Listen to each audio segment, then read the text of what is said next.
pretty much done the same thing that I did. Question yourself, you know, about what the future is, what the future will be, and how this technology will apply to you. Of course, that was the 2 weeks, but then I woke up and I realized, hey, wait a minute, Jim, you studied for that, and really it is something that will assist you and benefit you. But it's unlike anything that we've ever seen before. Just a little bit about myself. I worked in the public service for 11 years as a senior computer programmer for government before I went into private practice. So I've been developing information systems. And about 4 years ago, I decided to go into artificial intelligence. I don't know why I thought about going into it. Nobody was going into AI. Nobody was doing AI. There's nobody I could call and say, well, hey, I don't understand this. Could you explain it to me? But I just felt that I had to move into it because it looked like something interesting. That was long before ChatGPT. That was when I had to write all my code and learn all those things, machine learning, deep learning, neural networks, and everything, and try to make sense of it. But I'm happy that I did. Those of you who know the answer to this, don't put your hand up. But if you look at this image, can you tell me what this is? I'll ask this young man here. Do you know what this is? Take a guess. Pardon? No, this box they're putting in there. Do you know what this is? Somebody else? Lashana? Okay, a computer, a box. What is the first supercomputer? How many think it's a supercomputer? Let me see hands up. Okay, great. Okay, Watson? Okay, interesting though, but this is what it is. A 4 megabyte hard drive being shipped by IBM in 1956. 4 megabytes. So think about your external drive that you put in your machine. Think about the hard drives on your computer now that stores terabytes of information. But this is 5 megabytes. I mean, something that you write in a text file is bigger than that. But this was the latest technology back then. State-of-the-art technology back then. Right? Worth a couple $1 million? Or thousands of dollars? I'm not sure. Don't laugh. But that was 41 years ago. The first personal computer. I worked for a British company, and my boss brought this one day and he put it on my desk and he says, James, here's your new toy. I want you to learn about it. It had 2 5.25-inch floppy disk drives. You stick one in with the operating system in, and the next one you had some kind of application. As I had to write in DOS or BASIC, whatever I did back then, to try to get something to come up on that blue screen, on that green screen. It was a green screen, no color. Had no hard drive. All right? That's 40-something years ago. So I want you to think about this as we go. 1956, mathematicians. Okay. 1983.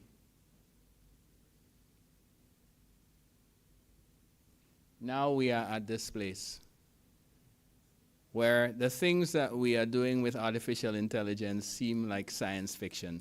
I mean, growing up as a little boy, some of the things that I heard and I watched on TV, Star Trek, yeah, Kit, Knight Rider, right, all those things that I saw on TV that were figments of somebody's imagination.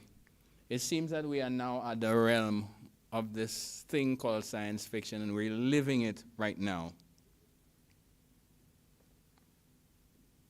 But it's terrifying. It is interesting, exciting at the same time. But it's nothing new.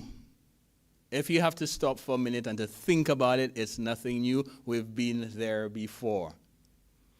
Right now, we are at the fourth stage, some say the fifth stage of what's called the Industrial Revolution.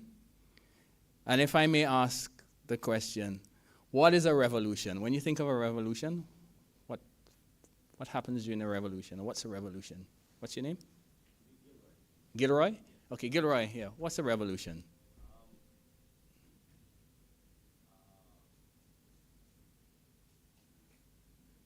It's marked by what?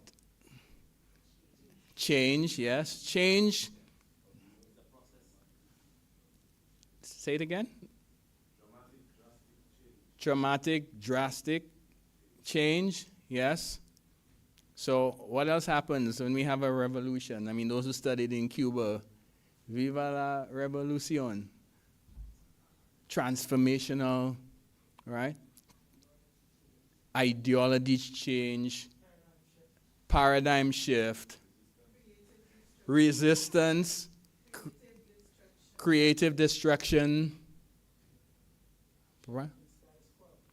Change in status quo, right? Is it something smooth? But a revolution, we normally think of a revolution as something that happens by force, and you know, it's something that you fight for. It's something that's, you know, that causes us to think, re-examine ourselves, our priorities. Somebody's right, somebody's wrong. It's, you know, we don't all agree. So we are at the fourth stage of the Industrial Revolution. The first one was in the late 1700s, where we had a move from an agricultural, agronomic-based society to one where we introduced steam engines, right? So that changed. How do you think that changed for somebody who had like some cattle in his yard or some chickens, and all of a sudden now you had steam engines, you had the trains, you had factories operating. How do you think that was for them? Was that a radical change? It was, right? In what way?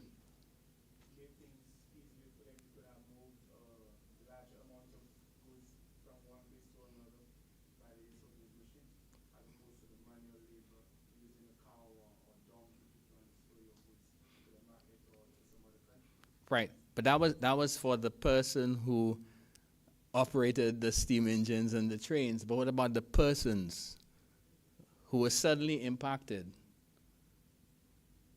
There was some kind of change.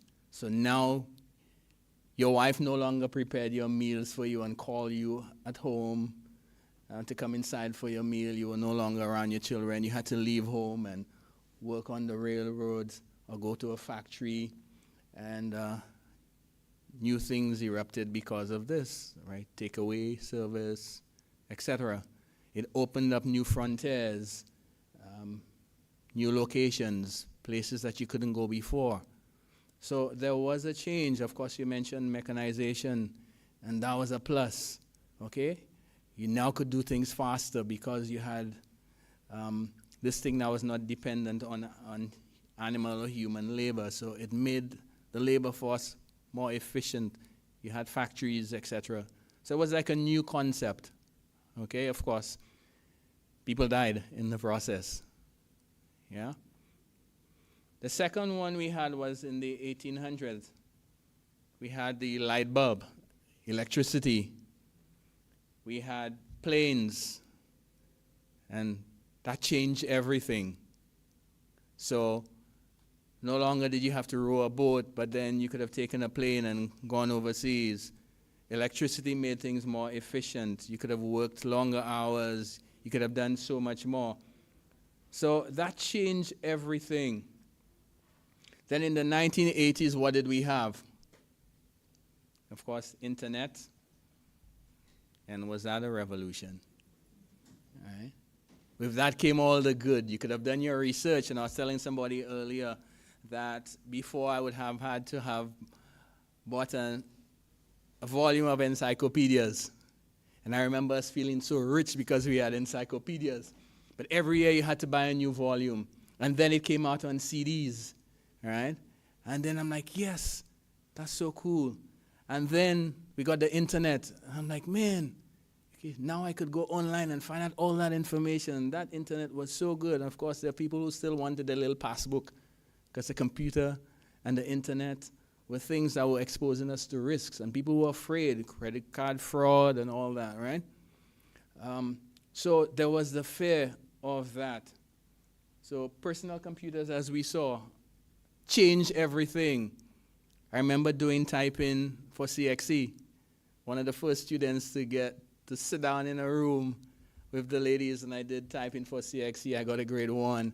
And my first job was employed as a secretary. I remember using my Tipex and telex machines. And you're too young to know about telex machines. Yeah? All right, telex machines. But with the computer, that went away. All right? I didn't use the Tipex anymore, but all of a sudden now I could have typed in a word processor and then things were efficient. The boss didn't really need a secretary. We became our own secretaries. So that changed everything. But now we are at this 4th stage, which is quite different from what we had before, because in the 4th stage you have the fusion of this and robotics. And I want you to think about it when I say that. That in this stage of the Industrial Revolution, it is a fusion of human and robotics. And that's where everything is heading. Towards that. Towards making mankind more efficient, more productive, and it seems to be going at a breakneck speed. So, I want you to look at some of those videos that I will show you in a while to sort of show you where we are in terms of the technology, in terms of the advancements. Maybe some of them you know about, maybe some that you don't know about, but it all has to do with this thing that we thought was science fiction. And I want you to take a look at it. Some persons here have seen it already. But this is not technology that we will apply next 10 years. These are things that are happening right now as we speak. And if you think you understand artificial intelligence and where we are right now, just know that what is on the market and out for public use is way behind what is in the labs. So if you are blown away by what you're about to see, this is just letting you see what we want you to see. And you have no idea of what the real tech is doing.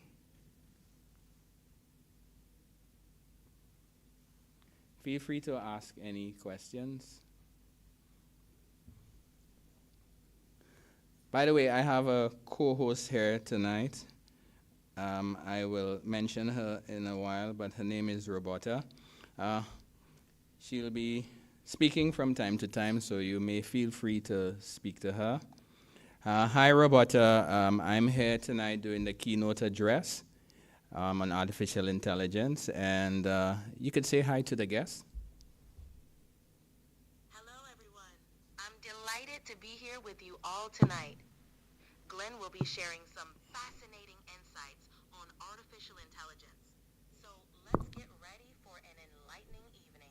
Well, Glenn is in the back tonight, but it's me, Jim, here, and don't forget Glenn. I'm not co-hosting with him tonight. We did that this morning, but Glenn is taking a back seat. Got it, Jim. You're leading the charge tonight. Let's make this keynote on artificial intelligence one to remember. How can I help you prepare? Okay. So this is one of the things that we can do now to have this kind of discussion with artificial intelligence and to be able to speak to it almost in real time and to be able to get some of the input and information that we want. And as we go along tonight, you will see. But the first one I want you to think about is, how many of you have heard about Neuralink? Neuralink? Okay, good. All right, so what I mentioned is that we are getting to the place where there's a fusion between the physical and artificial intelligence. And this one is by Elon Musk. What it is, basically it's a coin-size implant that's put on the head of somebody who might be paralyzed or blind or deaf, and it fuses with your neural network, and if you're blind, for example, you're now able to see. If you're born deaf, you're now able to hear. And that's the next stage that they are working on right now, okay? So this is Nolan first Arba, human. the first human being to receive Elon Musk's Neuralink brain implant. Let's talk about how Neuralink technology has already begun to change the world. In a surprise live stream through the X platform, Neuralink introduced the world to their very first human patient, Nolan Arba. With his personal Neuralink engineer holding the camera, the man who we've all been speculating about for the past 2 months finally got the opportunity to tell his own story. Nolan is 29 years old and has spent the past 8 years living as a quadriplegic after a diving accident dislocated his C4 and C5 vertebrae. These are bones kind of right in the middle of the neck, halfway between your collarbone and the base of your skull. As a result, Nolan has no sensation or control of his body from his shoulders down, but that hasn't stopped him from remaining incredibly positive about his life, and now thanks to Neuralink, it isn't stopping him from playing video games either. Nolan currently has Neuralink's N1 brain-computer interface chip implanted underneath his scalp and sitting flush with the bone of his skull. Underneath that chip are 64 tiny wires that have been placed into the surface of his brain about 2 millimeters in depth and specifically targeting the motor cortex region. This device allows Nolan's brainwaves to be translated into digital command prompts. So the first demonstration that we get is seeing Nolan play a game of virtual chess, and it's indistinguishable from a person using a computer mouse. Nolan hits pause on the background music, he moves the cursor around the screen quickly and smoothly in a way that seems effortless. Prior to the implant, Nolan would have to use a mouth stick to control his laptop. Now he is using a Bluetooth signal that transmits from a small computer chip in his skull directly to his device. Nolan explains the process of learning to use his Neuralink, and this was a learning experience for everyone because the engineers who have been developing this product for nearly a decade have never been able to hear feedback on what it's like to actually use their device. They can make an educated guess about what's going on inside the mind of a monkey, but having a human subject that you can actually dialogue with back and forth is such a massive upgrade. There were 2 approaches that Nolan worked on with the team: attempted movement versus imagined movement. Attempted movement was focused on trying to move his hand to move the mouse, the way that he would have done before he was injured. The idea being that even though his spine is broken, the neural pathways associated with movement are still intact and can be used as triggers for device control. Then there's imagined movement, and according to Nolan, this quickly became the most intuitive way to use his Neuralink ability. All he has to do is imagine the cursor moving, like using the force to move an object. He just looks at the area on the screen, and the cursor goes where he wants it to. And you can tell how effortless this is because as Nolan is talking to his Neuralink engineer and to the camera, he is also continuing to play chess at the same time. So he can already multitask between physical activity and Neuralink activity. And Nolan has only had his implant since January 28th. Obviously, the tech side of things is really cool, but what really sticks with you is just how much of a positive benefit this technology has already had on Nolan's life. How many of you are seeing that for the first time? Okay, good. The FDA granted approval to them last year. Yeah. The FDA granted approval for human testing last year, and they are now on to the second patient right now. And if you think what he did was amazing, Google it when you go home, YouTube it, and see what this second patient has been able to do. From playing computer games to doing almost everything just by thinking and beating persons who were physically doing it, and players who played that game for years, now he can do it just by thinking. So you may ask yourself, and I was the keynote speaker for the Medical and Dental Association's annual retreat sometime this year. And I was asking the question, how many of you would sign up for something like that? And some people were saying, no, you're crossing the line.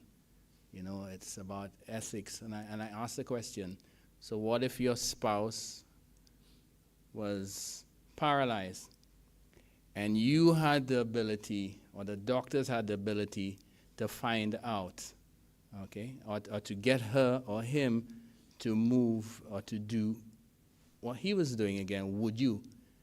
And when it was put in that context, then persons started putting up their hands, all right? Of course, I'm not advocating whether you should or should not, but I'm saying sometimes these tough decisions, we only understand it when we put it in the context of ourselves and how it impacts us. So how many of you would sign up for Neuralink? Don't put your hands up. But certainly, this opens up new doors and new opportunities for persons who have physical disabilities. I mean, imagine being born blind and being able to see, or being able to hear. So you understand the technology. Of course, there's the other side to it, as we will see in a while. The next one I want us to look at, if you think that one is crazy, but think about this next one.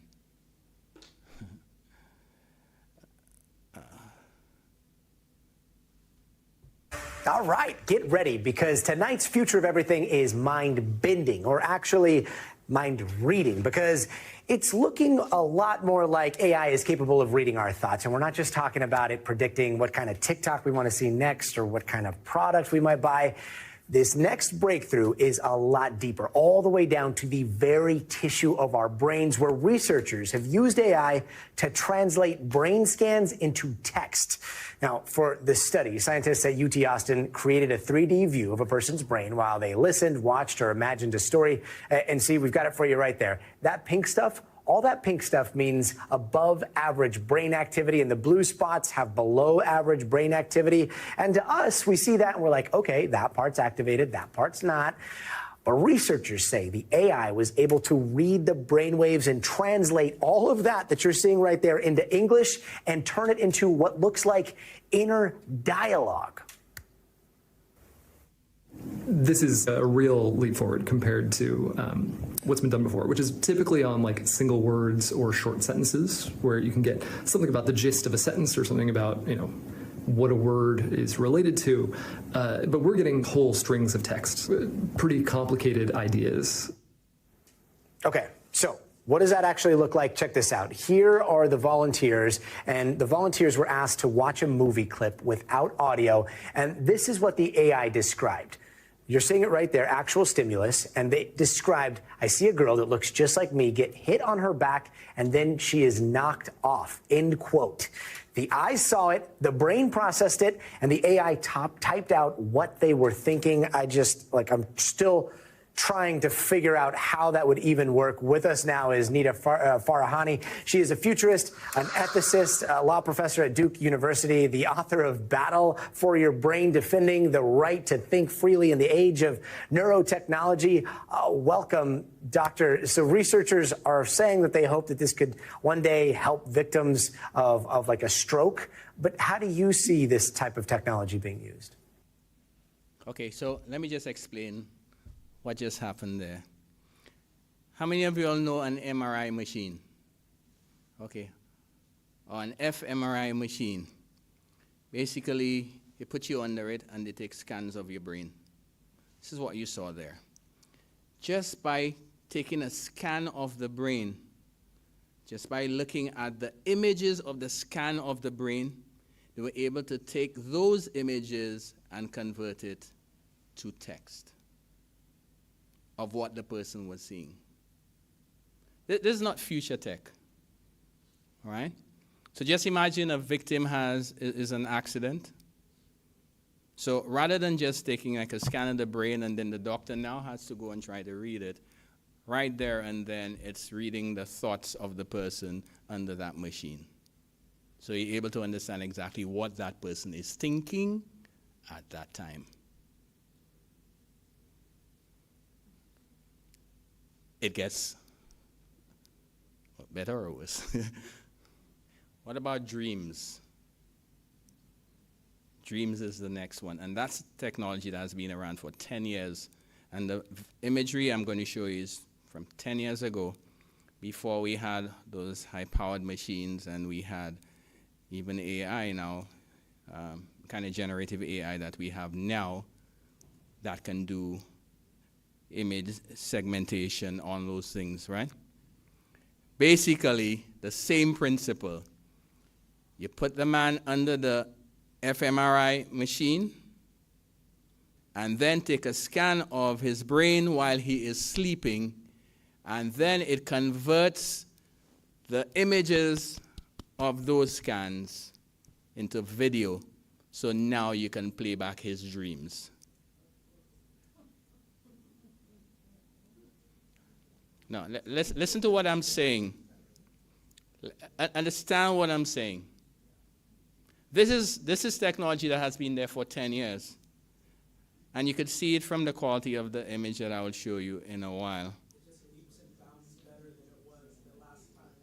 Well, you don't even want to think about the quality of the imagery now.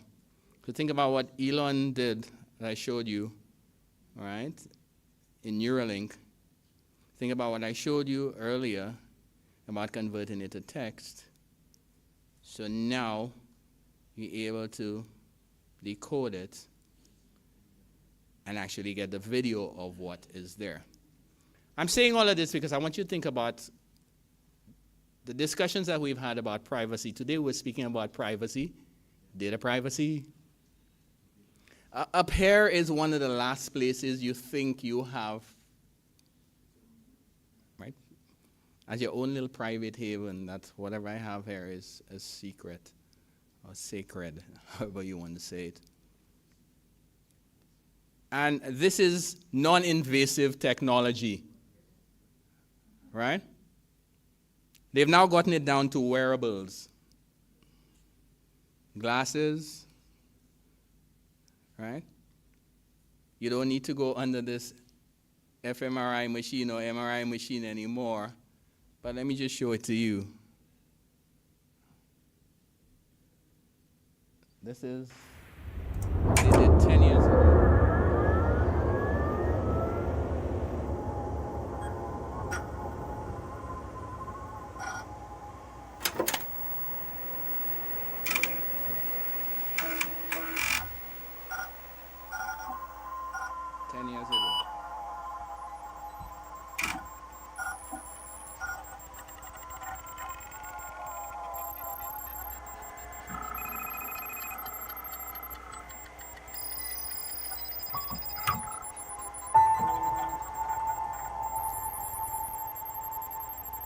That's from images.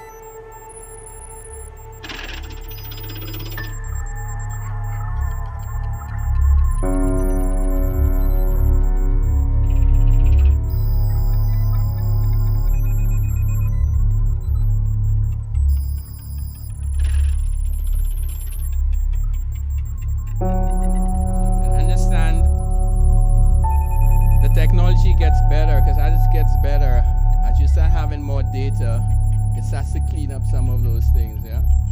So you can imagine the quality of the imagery now, how clear it will be. In a while, you'll see people running across the screen and all that.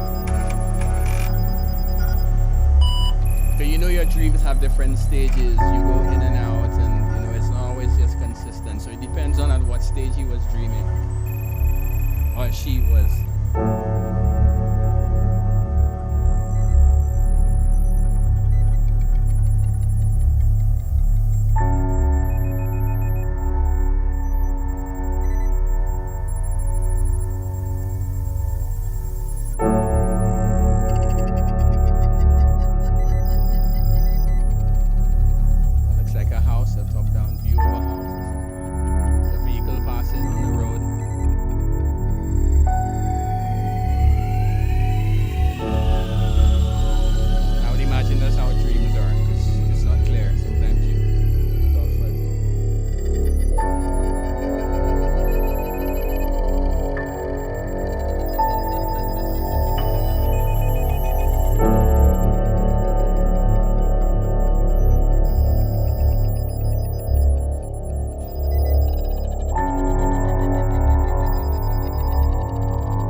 I'll stop it. You get the point, right?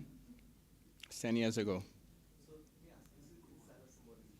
Yes, that's the person's dream, and all they did, put them in an MRI machine, and just took, like the normal scans. Yeah, 10 years ago, the normal scans, and then the AI back then was able to convert it to vision, so we see this, right? Okay, so let's continue. This here, of course, a lot of you would know about it. In fact, while you're at it, this is just explaining it a little better. I don't have any sound on it. Patterns of your brain when you're looking at an image to reconstructing the image. So the way this worked was they put human beings inside an fMRI machine. They had them look at images and figure out what the patterns are, like translate from image to brain patterns. And then of course they would hide the image. So this is a image of a giraffe that the computer has never seen. It's only looking at the fMRI data, and this is what the computer thinks the human is seeing. Yeah. Now, to get state-of-the-art, here's where the combinatorial aspect, where you can start to see these are all the same demo. To do this kind of imaging, the latest paper, the one that happened even after this, which is already better, uses stable diffusion, uses the thing that you use to make art. Like, what should the thing that you use to make art have anything to do with reading your brain? But of course it goes further. So in this one, they said, can they understand the inner monologue, the things you're saying to yourself in your own mind? Mind you, by the way, when you dream, like your visual cortex runs in reverse, so your dreams are no longer safe. But we'll try this. So they had people watch a video and just narrate what was going on in the video in their mind. So a woman, she's hit in the back, she falls over. This is what the computer reconstructed the person thinking. See, a girl looks just like me, get hit in the back, and then she is knocked off. Okay. So, all right. That's where we are. How is it coming home to us? All this technology, and if you understand what's happening, and I'm mentioning this because sometimes we think that we are small island developing states and we are immune to what's happening in those countries. But you have to understand that when those big countries sneeze, we catch a cold, right? And if you have to understand, a lot of those big companies, Microsoft, Google, X, well, Elon Musk, Microsoft, Apple, yeah, all of them are spending billions of dollars on artificial intelligence. Why? Right? This one here, we now move in. Boston Dynamics posted a teaser video of its new all-electric Atlas robot, showing the humanoid number 001 standing up from a lying down position, swiveling its body around to face the camera with a glowing head that resembles a ring light, and then turning and walking out of frame. The robot's limbs and torso seem to be omnidirectional, with the ability to rotate in any direction, while its face appears to be a simple round piece of glass, likely containing an array of cameras and an antenna on the back of its head. The robot turns its head before its torso to turn and walk away, giving off a sci-fi movie vibe. The description of the video reads, "We are unveiling the next generation of humanoid robots, a fully electric Atlas robot designed for real-world application." Okay. I don't know if you've been following the trends, but that is the next trend of humanoid robots coming to your home next. Next year, we should have a mass shipment of those things to consumers, and they're cheaper than a car. If you think ChatGPT is something, just think about this technology that you have, and I see we have Dr. Fletcher here with us here tonight, but if you've been following the latest news on ChatGPT that you use on your phone, the latest version now is able to not speak, but reason with the intelligence of a PhD maths student, right? To write a thesis in a few seconds, a few minutes, right? PhD quality. If you understand that this is what you have in your hand. And they're looking at putting it in those machines because this is what will be powering them and giving them the capabilities. This one I want to show you because I'm tying everything together so you understand that it's more than just the little pictures that you and I draw and the way we use generative AI to understand what is coming and where we are, and are we ready as a people to be able to understand the technology, either take advantage of it or put safeguards so that we are not impacted by it negatively, right? So safe and responsible AI is something that we need to be talking about, and we need to understand what is out there so that we can prepare ourselves. How many of you all have heard of a Tesla? Right? Okay, good. This is the smart summons that was released. Check this out. This is Tesla's auto summon Released feature. last If your week car or is week parked in a before. parking lot, you can use the map in the app to tell it exactly where you want it to go. Then you hold down a button on your phone and look at that. The future is now. Okay, there is no doubt this is an impressive feature. When people see it, they're like, what is happening? What is this sorcery? And it feels pretty cool to have the latest and greatest, I'm not gonna lie. But as fun as it is to show this stuff off, I'm not sure if I'd use it very often. Here's why. It's Okay, so let me explain what happens. Tesla's FSD, full self-driving software that powers those Tesla cars, in version 12.5, what they did, they got rid of the code that somebody wrote, 300,000 lines of code. They got rid of it, and they trained the cars on videos of persons driving. Let me repeat this. Let me just repeat this. Before FSD 12, every time they needed to do a change, the programmers would write and say, okay, this is a stoplight. This is a green light, a red light. When you reach the red light, stop. Green, go. If somebody runs across the road, press the brakes.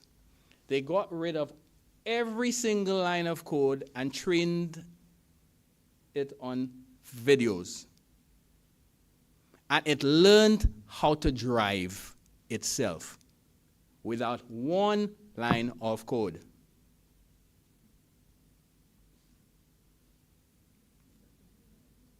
Understand this.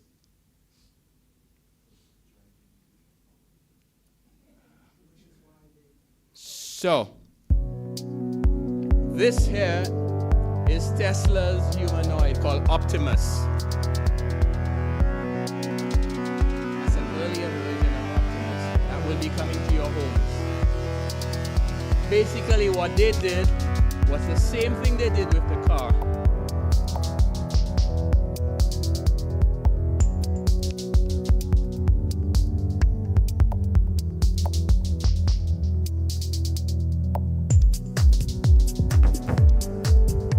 Same thing they did with the car.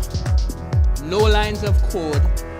Trained it by watching videos on what to do.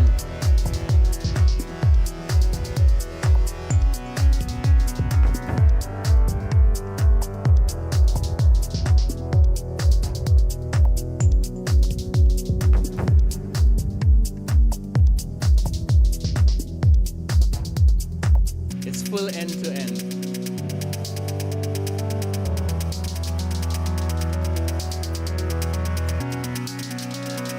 That's the earlier version.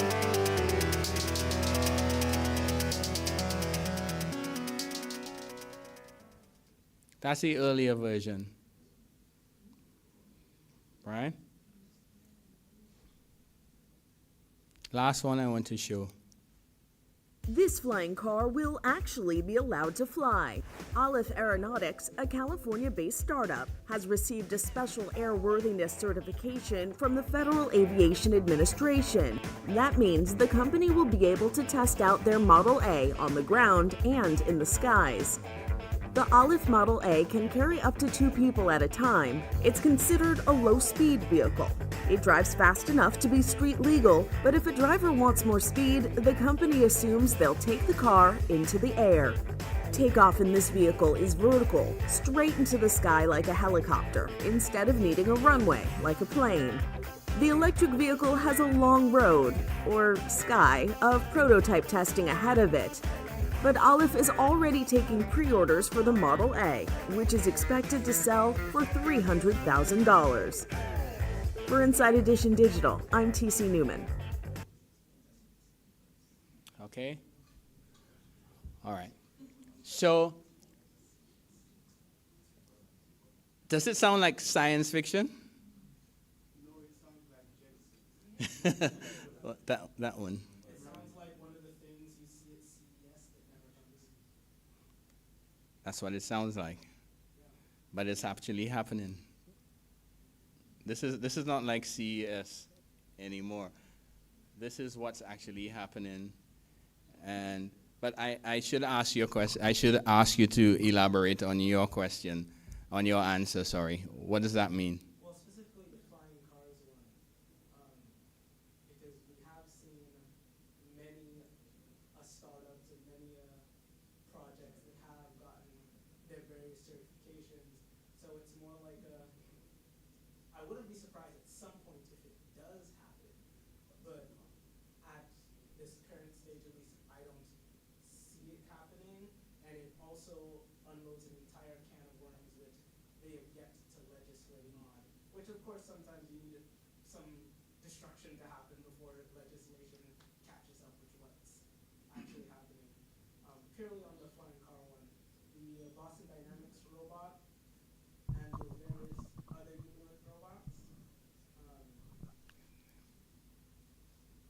Yeah. various other humanoid robots, we'll see how those are implemented, but in current, those aren't the ones that we really need to be watching out for. It's more a lot of the non-humanoid robots, because those are the ones which are more efficient, at least at current. The humanoid robots get a lot of attention because of this science fiction idea, and a lot of the design people want to see that. But it's things like Boston Dynamics robot dogs, which we currently see in military operation right now, that you should really be looking out for how that tech is then going to come down to the consumer level to interact with us. Okay, so yeah, thanks for that. Glenn was just saying something about the mic. You need, do we have a cordless mic? We have TV audience just to use the mic. Okay, we have a cordless mic? Oh, okay, yeah, all right. So we have a TV audience, so next time we could go to the mic. But your your contribution is a valuable one. And I like what you said about the military implications and the military use. But the presentation was not just to show about the form, that any particular form, but just to show where the technology is and where it's going, and just to show that sometimes what's out in the public is way behind what is out there. So we need to understand the implications for us. And as you rightly said about legislation trying to catch up with the technology, and I'm saying the fact that we understand what is being pushed and what will be coming gives us an advantage that we can say, hey, yes, we need to start preparing ourselves and not say, okay, well, when it gets there, or it will never get there, so it's always been there, I've seen it at CES or whatever. But now we need to have these kinds of discussions, and we need to start thinking, hey, what do we need to put in place? How do we safeguard ourselves? Is that something that's viable? What do we have in place?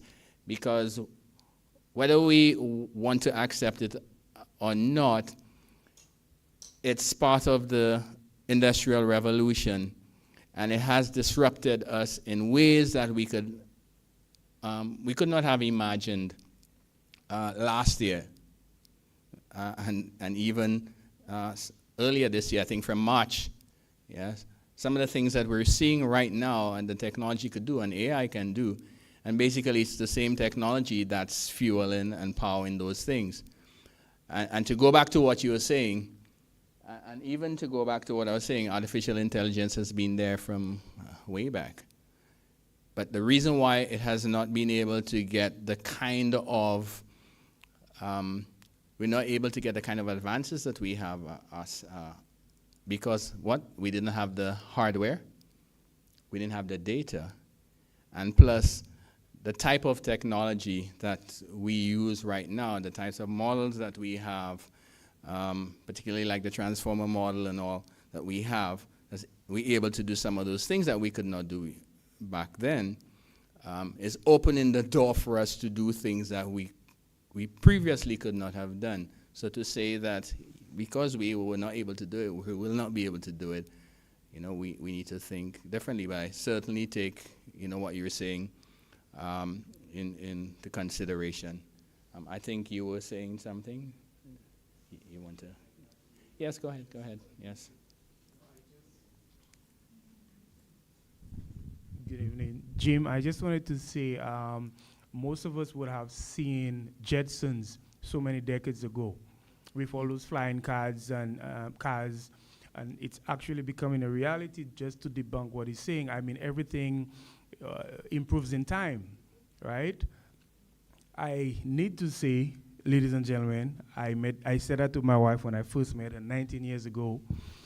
God rest her soul, my mom was the first person who ever mentioned to me, and that's I don't think I was in my teens yet, probably in 9, 10, around there. And my mom was the first person who told me that there will come a time when machines will be infused in the human body, and they would be able to perform tasks just by thinking. My mom, God praise her soul, she died in 2019, and I'm living to see it. And when I see those things happening, I told my wife about Neuralink not too long ago, and I told her, here's what my mom was telling me. Elon Musk is already experimenting with this thing by placing chips in people, and we saw it. My mom, God bless her soul, was the first person to tell me this many, many, many moons ago. I wish she was here to see that, but such is life. Yes, thank you. Yeah. But what do you think, what's your impression of the technology, of what you've seen tonight? Is it something that you think we're ready for? Is it something you think that will not become a reality or will become a reality? Do you think that is something that we need to be preparing for? Do you think that there's economic benefits in what we're seeing there? Do you think that it is something that we should say no to? How do you think we should prepare for it? These are some of the questions that we need to ask ourselves tonight. Maybe I could get some feedback from the audience. The first question, do you think that we are ready for artificial intelligence? Go ahead. Good evening to all. I hope you all can hear. You want to bring it up a bit? Yeah. Can you all hear? All right, thank you.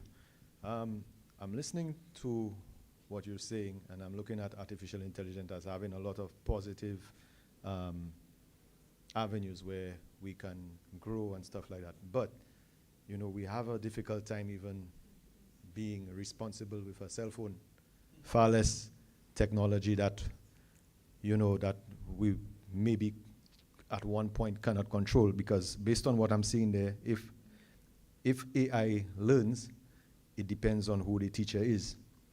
So if I teach good, then good is the result, possibly. But if I can just as well teach it to do things that are not good, and these are some of the things that concern me when I'm listening to the applications of AI and how it is going to be controlled. Okay, so the question to you, and it goes back to something that the godfather of AI said, Jeffrey Linton. He said that they're not, what he's concerned about is not the technology itself, it's not AI itself, but the bad actors. So having said what you said,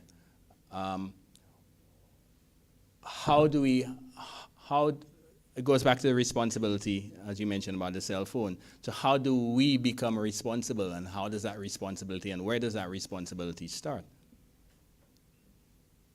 Well, again, I mean, I didn't really think of the solution. I deliberately asked that question. Yeah, but the thing is that you asked if we're ready, and I don't think we are ready for that level of responsibility. Why do you think so? Because human beings have proven themselves to be very destructive at times. If you look out throughout our history, yes, we've done some good things, and sometimes, you know, they say the path of something, I can't remember, is paved with good intentions. The road to hell. The road, exactly. So, you know, I mean, again, it depends on the user, and how do you control the user? I cannot give a solution to that. I think that it needs to be something that has to be really looked at its core and really planned out before anybody can decide whether this is good or bad. But as I sit here now, I really and truly don't think that we are ready for that level of responsibility. That's my personal opinion. Okay. Yeah. So as we speak here, as we sit here tonight, and we speak about the economic benefits of artificial intelligence. If you look at what's happening in the States, a lot of it is driven by economics. It's about profitability. Billions of dollars are being spent by those companies because they certainly see the benefit of it. We see the use of it. So how do we weigh those two? The economic benefits, the social benefit, the moral, ethical implications, because what you speak to has to do with things dealing with ethics, morality, and intent. So how do we weigh those two? Yeah, Jania?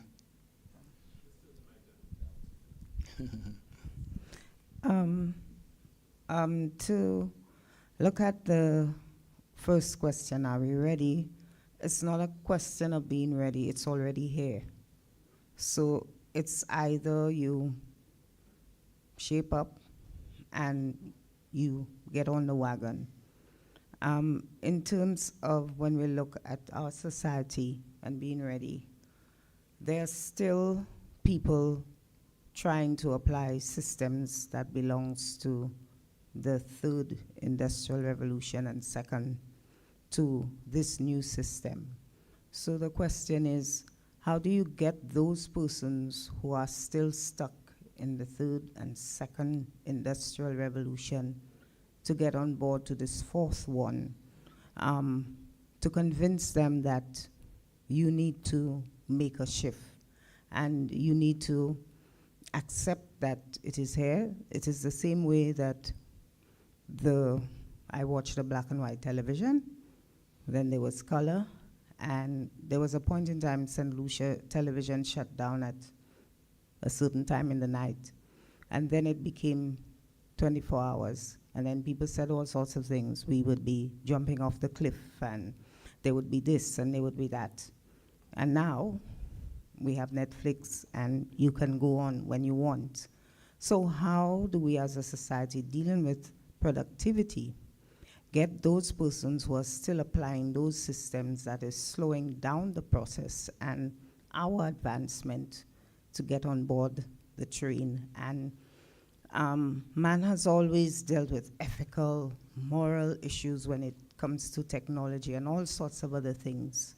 I think we will deal with it, but the point is, how do we get those persons into that space where it becomes now a point where we can actually benefit and it can become economically viable, rather than have them apply these old systems? And some of those persons are in key positions that are supposed to be movers and shakers. So how do we do that? Very, very good question. And it speaks to the divide. And I was speaking to someone earlier and speaking about some of the things that we don't take into consideration in terms of this technology and the cost implications. You brought up a very important point. How do we get persons to move? And that raises the other question. Can we not move? Do we have to move? I think knowledge is key to all of this. I think we have a huge percentage of the population who does not understand the technology, who does not understand the implications, both positive and negative, who does not understand how the technology can be used for economic and other benefits. Persons don't understand the dangers and the harm that comes from this technology. I was speaking to somebody today, and they were talking about privacy, and even as we look at those things about the dreams and all, and I was saying, we don't understand that the term data has changed.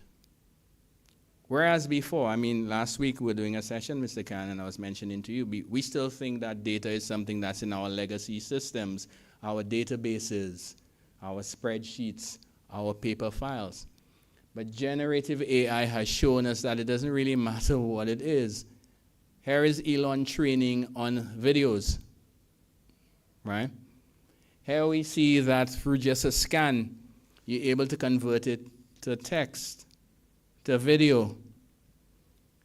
And if we have to understand this paradigm and how data has changed and our view of data, our view of information and assessment and analysis of data, as Drania mentioned, then we have to understand that the world as we know it has changed, whether for the good or the bad.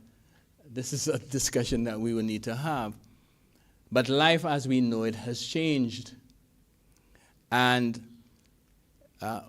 as we mentioned in the statement about the economic benefits, about reshaping productivity and enhancing competitiveness, these are things that we need to start thinking. How do we compete? Is this a new form of slavery?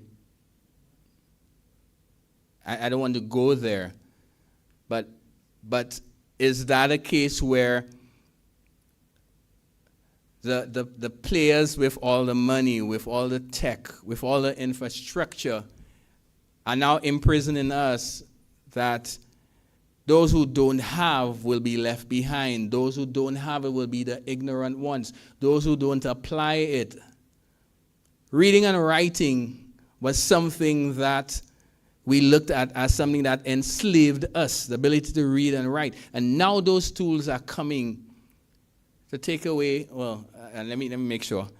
If we don't understand how to use those tools, we can become the illiterates of the future. who now have technology that's thinking for us, reasoning for us, doing things for us, and we're merely just consumers and puppets. That we cannot function without them. So are we now, or how do we learn now to use those tools to be able to reshape productivity? And that's something that we need to have a serious discussion about. Our education system. How do we teach? Right? How do we educate? How does a university in the next 5 years, what does it look like? What's the role of a teacher? If I could pick up the phone now and have this conversation with a bot, and it speaks to me, even in Creole, right? Okay? I can tell it right now to speak to me in Lucian Creole, and it will speak to me in Lucian Creole, just like somebody from Denry or whatever would speak to me about almost any subject, right? How do we use those tools to enhance competitiveness in the service, in the private sector? And I see Dr. Fletcher lining up there. Jimmy, I would really want you to come up because I know that's something that's you're passionate about, because, I mean, you drove that initiative, years ago, looking at reform within the public sector. So these are discussions that I'm not hearing. And I think we need to have those discussions right now. The train is moving. And we need to have those hard discussions. Dr. Fletcher. Thanks, Jim. Good evening, everyone. Just a few thoughts. I mean, I think the evolution will happen, whether we want to or not. We can't stop it. It'll happen. It's already here. So it really is now for us to put ourselves in a position to benefit from it. Now, there's certain things I think we need to do. First of all, we still have a digital divide in this country. I was watching Julian's homecoming, not from St. Lucia, but from New York. And there were places where we were getting buffering.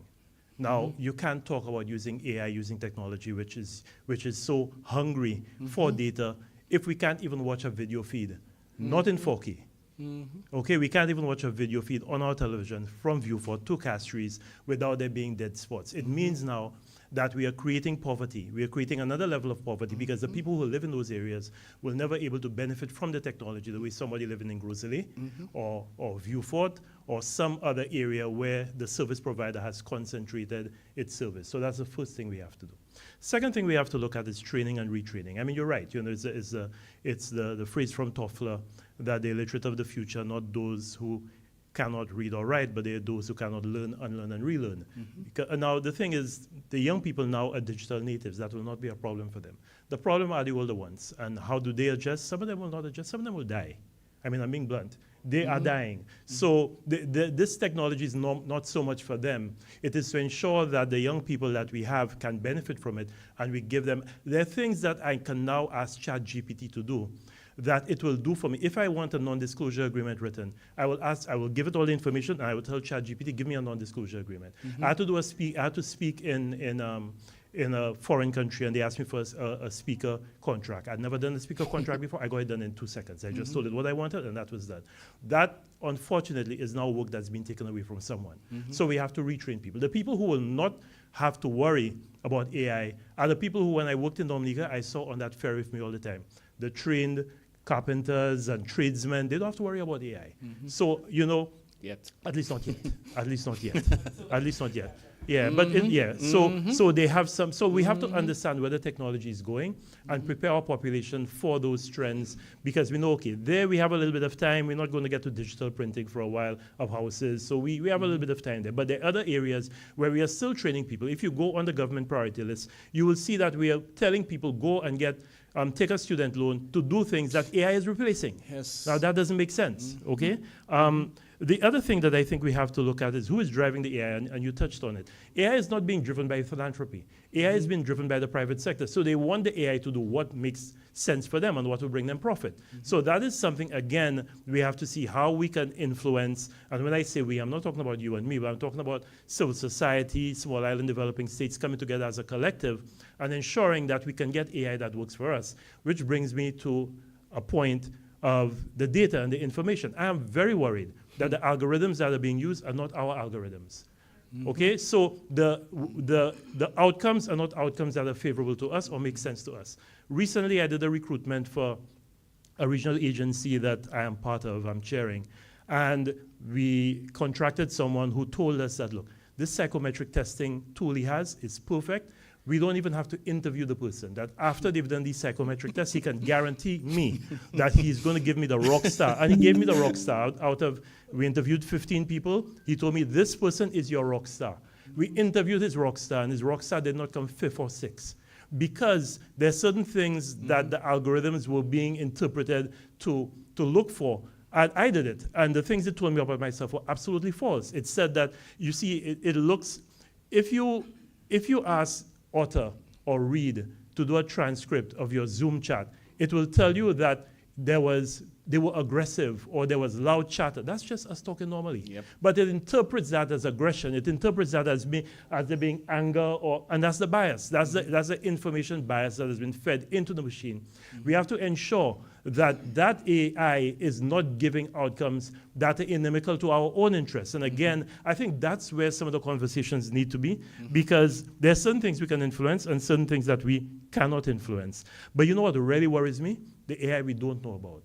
The AI we know about is the one that's out there that you're showing. The AI that the US government and others are working on, which is light years ahead from what you're seeing there, has been working on, and what they're using it for. That's the AI I'm worried about. That AI, we can deal with that. As groundbreaking and as mind-boggling as it sounds, it's what they are not telling us that they're working on and they're already using. That is what worries me. Yeah. Very good, very good. Very good discussion. And I think, as you mentioned, these are the kinds of discussions that we need to have, because we have to understand what is driving those big companies. And it is all about data. And another side of this that we have to understand, and this is why I spoke about this whole thing about privacy. Today we're mentioning this. When Elon Musk bought Twitter, well, now X, I was wondering why this man, he wants to tweet more? But when I thought about it, I'm like, no, it's about data, all right?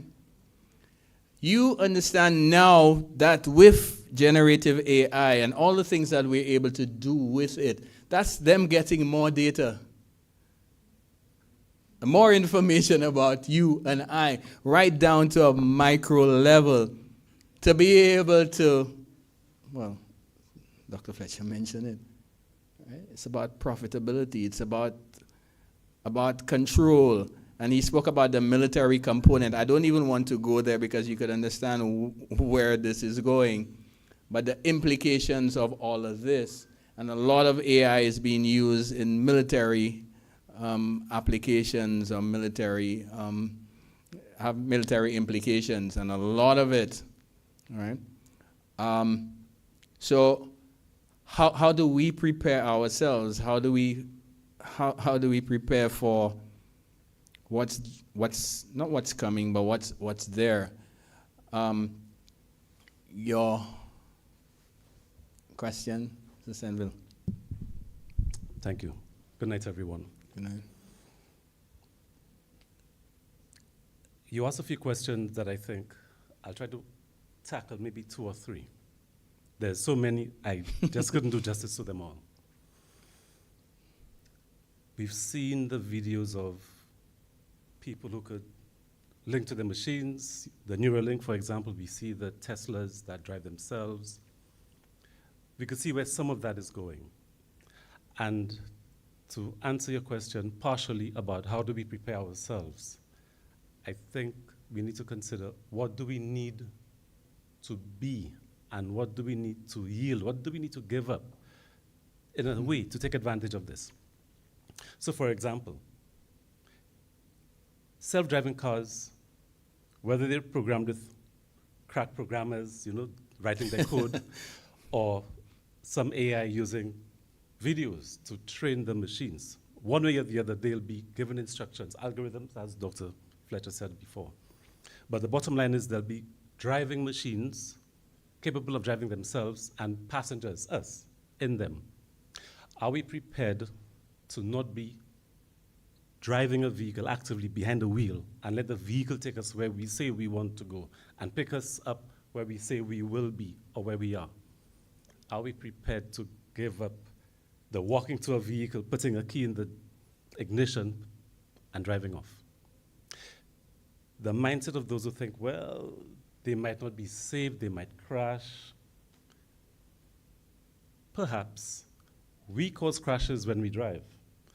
But if you think about it carefully, coldly, calculatingly, the fraction of accidents that self-driving cars cause compared to the rate of accidents that we cause with our distracted driving, our habits, we probably would be in the category of causing more accidents than the automated vehicles. Mhm. Are we prepared for the sake of just the numbers, the safety? If we look at safety, self-driving cars, safer. Mhm. But we give up our control of the wheel. That's, I think, the sort of thing we need to be considering. Let me ask you a question, Sure. and that is, I think, at the heart of the discussion that we're having tonight. Because in everything in life, there's a give and take. I mean, assets minus liabilities, capital. That, if you have to do a degree, you have to give up climbing with the boys and going to the disco. All right? There is some give and take. To be able to enjoy the comfort of riding a car and having it control, there is something that you have to give up. So you always have to give up something, right? But I'm asking this in terms of your statement. What are we giving up? What are we prepared to give up? Yeah, so I'm saying the question I'm asking, though, because you mentioned the control component. I remember it took me a long time before I gave up my stick, because I always felt when I have control of that manual car, I was in control. All right. Even now, I mean, my car, I have paddles. I hardly use the paddles. All right. I'm saying all of this is it is a progression from walking to the television to using the remote control to having smart lighting in your house and all. Isn't that part of giving up something to get something? Which is the question that I'm asking. I think to a sense, yes. Yeah, because I'm asking is beyond what you're talking about, the giving up of the control. I think what I would like to hear is the part that somebody mentioned about the ethical and moral obligations and stuff. That some of those things will have to, for example, if a self-driving car is going down the road and it's going so fast and there's an elderly man crossing the road and a child, how does it make a decision as to which one it should hit when it's calculated that I need to hit one? I think, if I may use no, that it particular can't example. hit the brakes because the person ran across the road or the person was behind the vehicle. I'm saying, how does the car make that decision? So that's some of the things that I'm saying, the kinds of things that I think. Yeah. But I'm stealing your question. Yeah. If we take that particular example about the car driving so fast that it has to hit a person, not crash itself, then we might be thinking of the wrong way of the technology being used. Fun fact, if I just switch gear, no pun intended.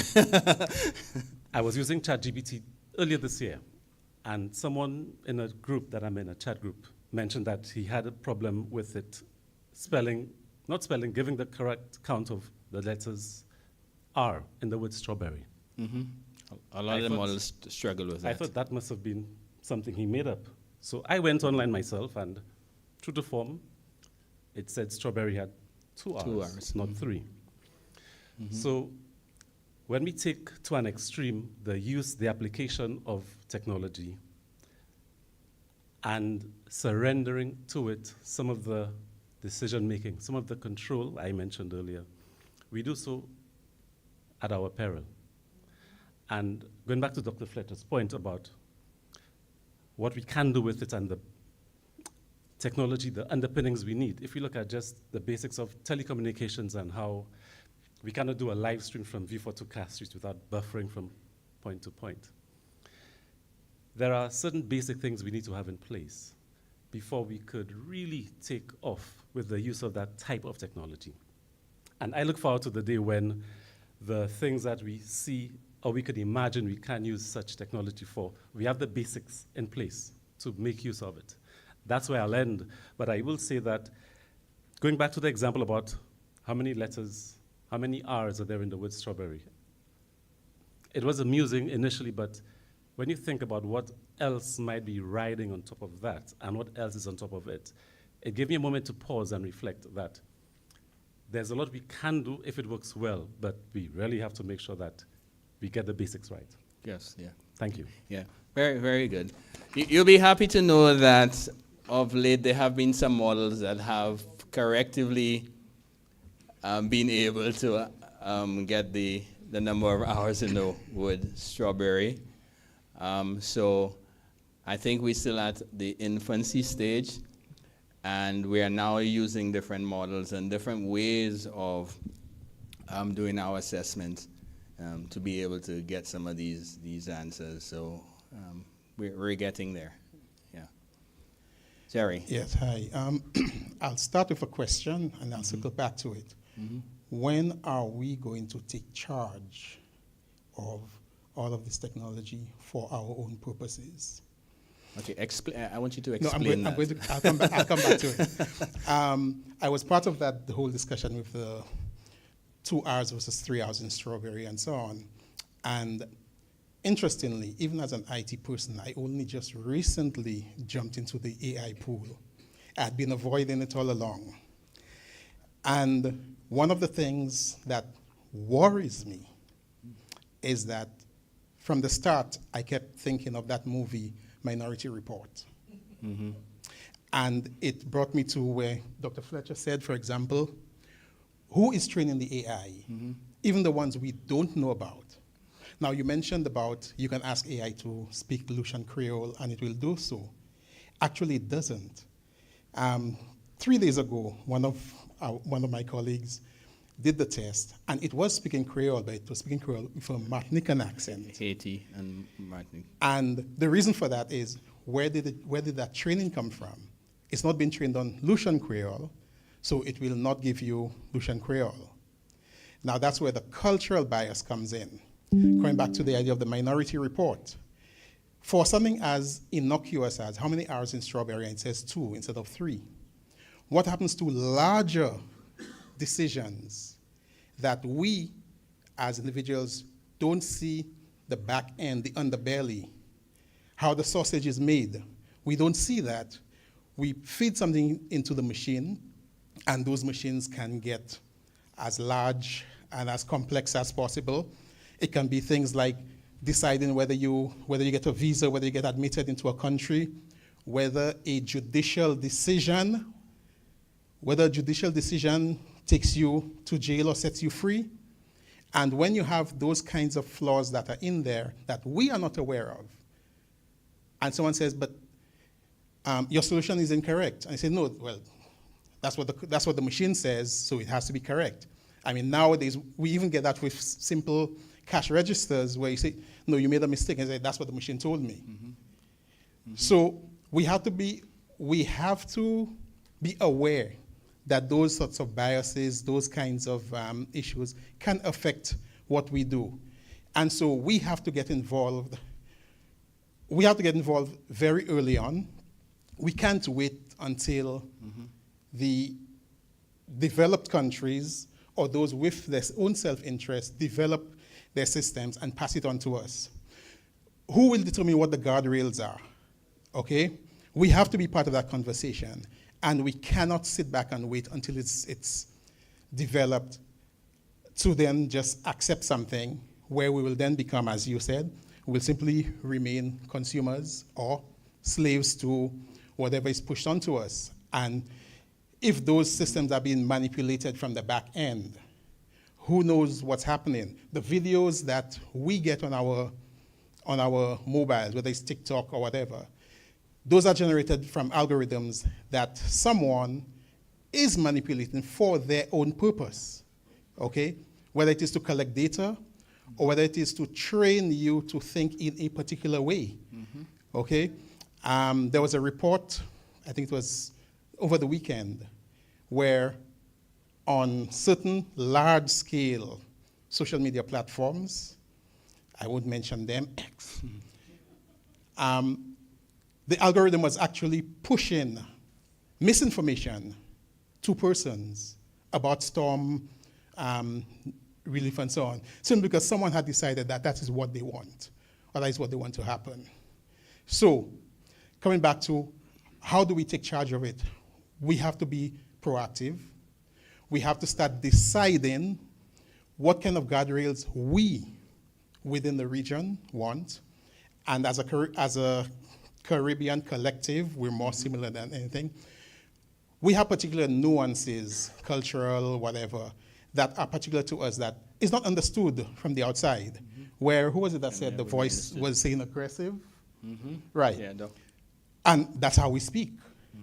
Our social space and how we socialize is very different to someone in North America, someone in Europe, and so on. So we need to step forward and take charge, get into the discussions, get into the determination of how we will implement policy and how we will drive and guide that policy so that it benefits us, as opposed to letting someone send it to us and they control what we do. Thank you. Very, very good points, Jerry. And I think you mentioned something very important, that I think if we are to make any progress, this is not something that we can do at an individual country level, or even at an institutional level. But if you understand how Europe approached this whole thing, even releases of ChatGPT or Microsoft Office or Windows, that they had to write separate versions to be able to use there because their legislation was in place to say, no way, we need to know what kind of data your models are being trained on. We need to see every single thing, the source of those, of that data set. Okay, we need to understand how these things work. So they had to now rewrite applications specifically for Europe. They put things in place years before they started working on the infrastructure, as Dr. Fletcher mentioned, right? Things having to do with hardware and software and infrastructure and all that, and policy, legislation. So everything was in place to be able to, the train to move as one. Are we doing this as a region? Okay. How many of you all know that UNESCO developed an AI framework years ago? How many? Not many people even know about that, right? That was years ago. A number of countries came together, right? And we had that blueprint. But what have we done with it? It's just sitting there, all right? So it's not for lack of knowledge or lack of ability, but do we have the will? Do our policymakers even understand the technology? Or even understand the need to change? And maybe even if they understand it, do they want to change? Do the powers that be want to change? Because it means so much. I mean, the cost implications of making the change, all right? And speaking about change, cost, I mean, Dr. Fletcher mentioned it, but we don't understand there's a cost to even doing some of those things. Recently in the United States, they realized that a lot of those data centers use a lot of energy, and they started looking now at nuclear power to be able to power some of those, big AI data centers, right? So if we are to take advantage of the technology, our little laptops cannot handle some of those things. So we have to be hosting on Amazon or one of these, cloud hosting platforms. But it's costly because you're looking at paying per minute. Yeah? How many of us could afford that? How many of us can afford to buy those systems? Of course, the prices are coming down, but how many of us can really afford it? But how many of us can afford not to because of where it is going? So how do we weigh the cost? What do we have in our budgets going forward in terms of AI implementation, AI adoption? Okay. Training is critical. How much money do we have in there for training at an individual level, at a corporate level, at a department, at a national level? Have we seen the need to change? And somebody mentioned earlier about retooling, right? That is extremely, extremely important. Yeah. How much money and time have you spent on educating yourself? I mean, Doc mentioned something very important in his discourse, that the youth will be the ones who will embrace the technology. It sounds nice, huh? But if you understand the nature of the technology, it's almost like we are consumers. And even in the use of the tool, I don't see a lot of people using it to educate themselves. So let me see how I can use ChatGPT to explain a concept to me that I did not understand. Let me see if I can tell it how I should write better. Let me see if I could tell it to explain to me that concept or that concept, all right? How can I use it to become a better person or to become more skilled in what I'm doing rather than letting the tool do it? And this is my fear, that the next generation will be so consumed by what the tool could do that they lose the skills. And we have been creatives. I mean, today we spoke, Drania and myself were talking about that, right? That we are losing some of the skills, and we are a threat of losing some of the skills, the things that made us Caribbean, that made us great, writing a calypso and putting a pan together, beating out a pan and writing a score and writing a skit and coming up with, the ideas, the concepts of bringing people together and all that. These are social constructs and things that that define us as a people, right? Even in conversing, today we had a discussion that we spent probably about an hour and a half, and I had to say, guys, I have to go to do something. But that debate was so interesting as we spoke about AI and all that.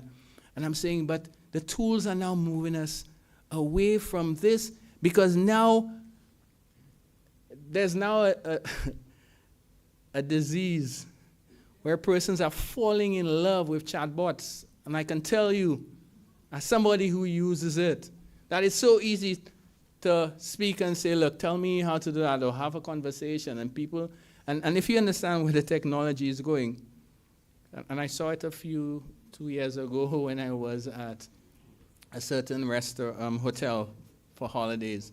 I saw a whole family.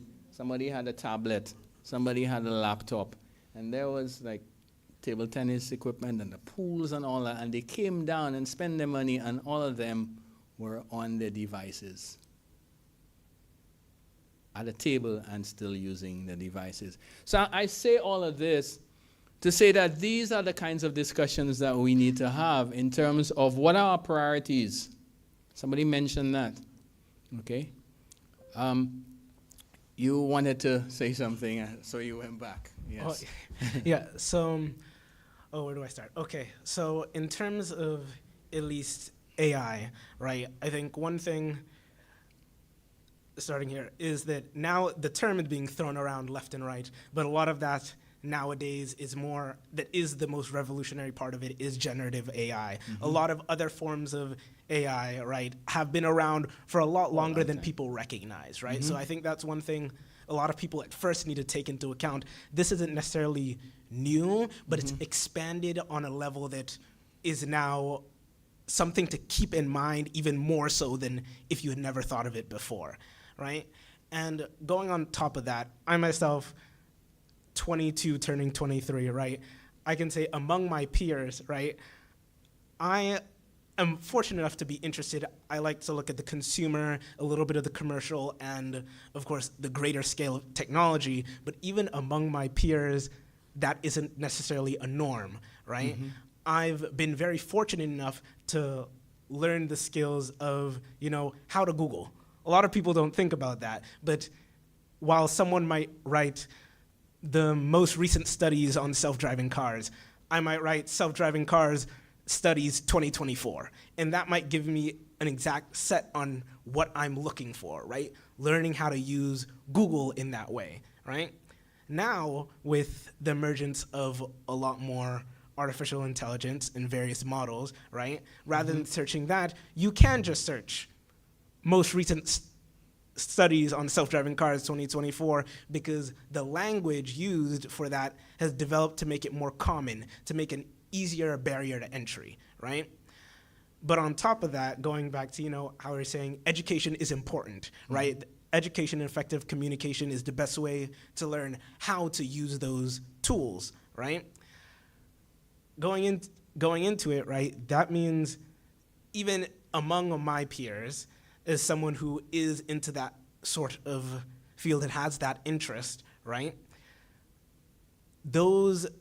where you can learn to use those tools isn't very known, right? It isn't very out there, and it very much is up to those who are interested in it, who's willing to step into the deep end and learn how to use it, are the ones that will truly flourish, also known as the early adopters, right?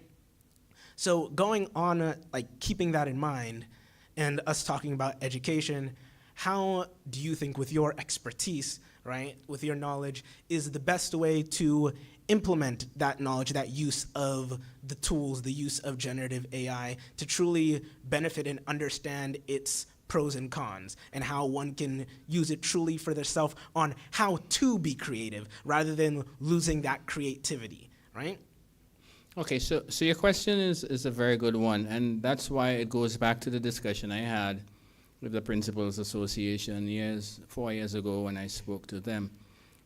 I think traditionally, if you understand our current educational system, it's about pouring stuff in here, regurgitating it to pass an exam, so that you can get gainful employment, and then, right?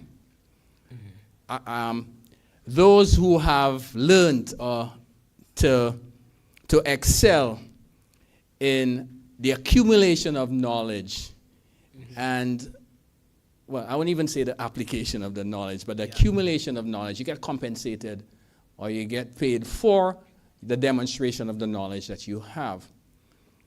Generative AI, or AI as we know it now, has removed that divide, because information, knowledge, the ability to decipher, to be able to apply, to be able to understand, to be able to do everything is now at your fingertips. So somebody who has 4 masters and 2 PhDs may not necessarily, I have to be careful what I'm saying, may not necessarily have an advantage, because you're able to spit out that, as Dr. Fletcher said, in 2 minutes he is able to spit this out, right? Somebody who didn't go to school is able to do the same thing if he understands prompt engineering and understands how to do it, can do it, right? So this calls for a re-evaluation of our educational system based on those new tools that we have. And I do not even think that we understand how or where we should start. I mean, we have a principle here. I think it gives us the opportunity to go back or to go to a place where I think we needed to go before, where it is sort of like one-on-one, where you understand needs, the needs of the individual. And it's not about a system of passing or failing, but it's understanding how I can equip or retool someone to make them more efficient in what they're doing, right? So I don't know if that answers your question. Somebody, yes, we have, yes. Okay, but thanks so much for your question. Yes. Glenn, you're trying to get me. Okay, yes. Sorry about that. I saw you, but then you got lost in somebody else's. Yeah. That's fine. Just a few comments. I think first and foremost, the talk about we need to get to the table is a waste of time talk. We're not going to get to anybody else's table. We're too small to get to anybody else's table. What we need to do is to build our own table. And I think that's the problem that we've had for years in this region, is that we always try to get to a table of people who have a lot more resources than ourselves. So for example, the example of the Europeans telling Microsoft what you have in this, we can't say that to Microsoft. Not at this point, because we're just not economically powerful enough to ask such a question. The budget of Microsoft is greater than our collective budgets. So you're not going to be able to tell Microsoft, show me what you have. What we need to do is to make our own table, and you see that in a lot of the Asian countries, what they've done is build their own table. And now their table is able to compete with other tables. And people want to destroy your table because you have a table. We don't have a table, but we want to go to somebody else's table, and that's the problem. I've been in education for a while, and the question keeps on coming up, what is the education system going to do? The education system needs to stay focused on fundamentals, because everybody keeps on saying it, and they're not recognizing that the answer has been said over and over. People are not recognizing when the AI is going wrong, because if you can't read and you can't understand, you'll just accept it. So the fundamentals of education, literacy, numeracy, understanding how to interpret and analyze, are the skills that you actually need to utilize the AI and not just play with the AI. And most persons believe that the young people will take advantage of the AI. The AI will take advantage of young people because they are not versed in the fundamentals. And hence the reason why you see most of the persons maximizing AIs are persons who have a solid foundation in reasoning, understanding, and being able to read and write. Most of our mathematic problems is an English problem. So everybody say people are doing bad in math because they can't read. You give them a problem and they can't understand what the 4 words on the paper are saying. But guess what? They can call all the sounds. They can make it seem as if they know what the word is. So they can see Caribbean, they can repeat the sounds of Caribbean, but they don't understand what Caribbean is. So the problem with the education system is not to try to become like the AI, but to stay rooted in the fundamentals so that persons can utilize the AI and whatever other technology comes around. Because today it's AI. Yesterday it was a truck. 20 years ago it was a donkey. But the fundamentals remain the same. You need to understand this is the technology, this is what you need to want, this is the outcome that you want. How do I utilize the tools to get the best outcome? Full stop, that's what education is about. Very, very, very, very, very, very, very good point. We'll have just one more. And I love your point. The deep question is, where do we start teaching those things? Where do we start? I couldn't agree more. I wholeheartedly agree with what was said before about applying the knowledge and knowing how to have the fundamentals in place to judge what tool is needed to do a task. So bringing it back to productivity and competitiveness, and just going back again to the self-driving cars or vehicles. Do we have a plan in place for the rollout of the week or beyond about how to provide people like ourselves with tips and tricks on what tools and applications to use to get certain tasks done? So for example, I frequently put together presentations as part of my work, and it's good to have some graphics attached to each slide to make it have a little more oomph. That used to be a chore. Now I could just put in a prompt and I get a generated image and it's there. That's done. So that's a simple process that we could equip persons with skills to improve their capacity. Will there be some sort of training like that offered to persons generally? And switching gear again, the application of the technology and the knowledge as the case may be.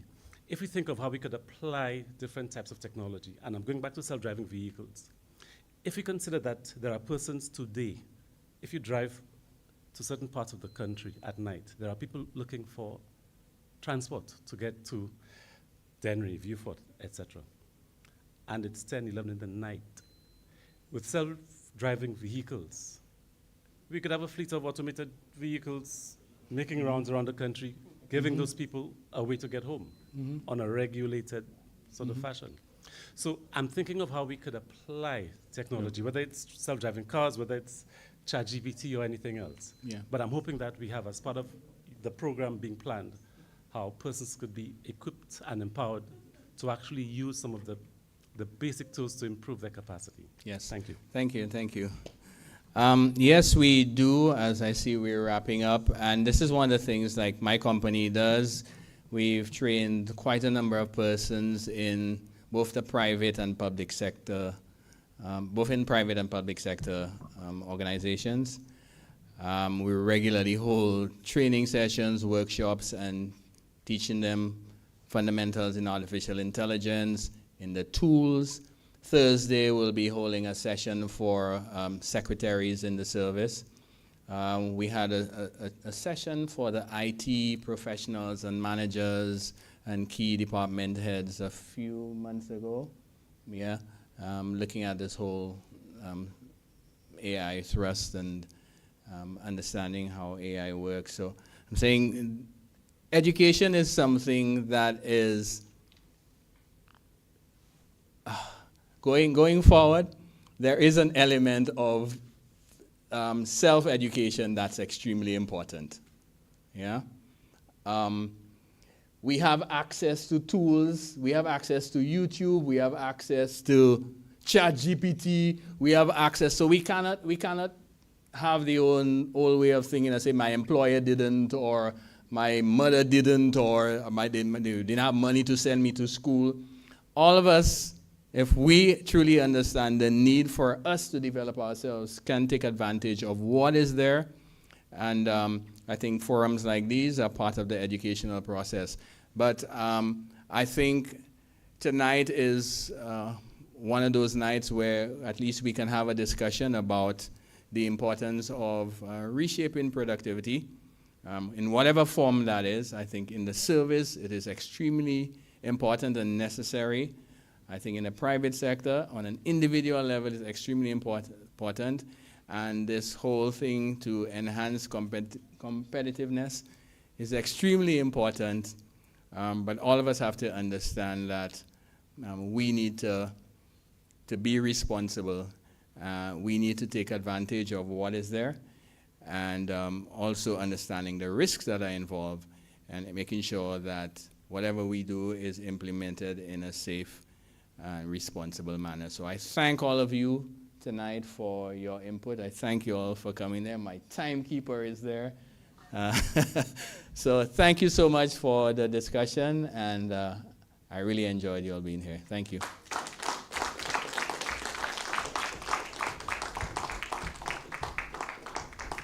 So thank you, Jim. A bigger round of applause for Jim. Jim has been at it all day with us. And I know that he had some more to do in terms of actually showing you his, what is her name again? Roberta on screen. But just as Dr. Fletcher said, sometimes if the technology does not work right, we have an issue. And so we have to correct that first. So, Jim, you actually showed a video with this robot. And I'll tell you what, Dr. Fletcher and Kurt could say what they want about, we have to do our own. I want that robot to cut my grass, wash my yard, power wash my yard. As soon as it comes, I will want to buy one. Because, you can't rely on some people sometimes. You tell them come and they don't coming. So, and well, it might lock me out of my house. That's the only problem. And it might be stronger than me. I need another robot to protect me. Oh my God. So you see that the doubters, they'll take my wife, everything. Oh goodness. That's why we're so pessimistic in this country. Let me thank you so much. You've been a wonderful audience. I really see that the discussion is rich. There's a lot more to discuss. There's a lot more that we can see tonight. But we have a whole week. And we invite you to some of the other activities, particularly the Friday activity. And we have Stanza Deligny. Stanza, please stand. A young, powerful young lady here. And she is planning, along with Brent and Catherine, the AI Summit St. Lucia. I have to say it right or else she corrects me. And this is something we're going to invite you to, AI Talks in the morning up till the afternoon portion. And then we have the AI Expo, showing really the power, the transformative power of AI. And so the productivity team and NCPC really wanted to delve into this issue, and they wanted St. Lucians to participate, to hear, and to really come up with some ideas as well. And Kurt has been passionate about, first you have to understand the fundamentals. And Kurt, how many times have you said that? Nobody's listening to you. You have to probably become the chief education officer, something, Kurt. So let me thank you, and before you leave, we do have some refreshment outside for you. Thank you very much. You've been a wonderful audience. Thanks again.